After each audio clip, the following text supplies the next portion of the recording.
Now, I'm gonna share with you guys a secret, or rather a trick that solves the mistake that many of you guys are constantly making in the market. Now, take a look at this chart.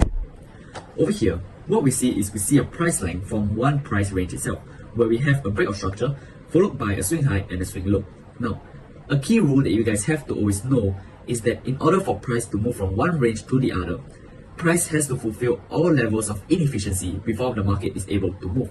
So, when we look at this scenario right here, what we see is that this white gray box that I place here are the levels of inefficiency in this area. What are inefficiencies? Your fair value gaps, your levels of imbalances. So now I've identified two levels of inefficiencies. That means now I know that market will have to pull back to this level as well as this level right here. So knowing that market has to pull back to this level as well as this level, I'm going to get rid of those levels. What I'm going to do now is to identify my level of supply, which is what I have right here.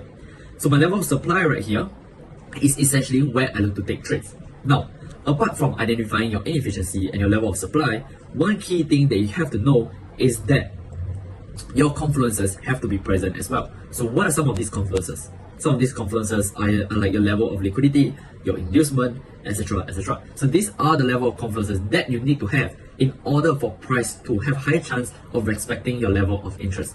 So in this scenario here, what we see is that price gave us a very aggressive tap into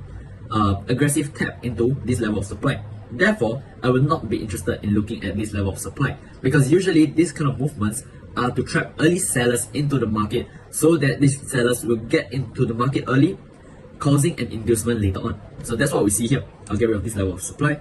Now, so those early sellers that got into the level right here, what we see is that price came back to take out all of their entry. Why? Because this is the inducement for the higher level of interest. So as you can see right here, we have the higher level of interest. That is why we do not want to take off the lower level. So then we will look to take off the upper level instead. Sorry, give me a second. We will take off the upper level instead, because this will give us a better risk to reward ratio as well as a trade with better confluences.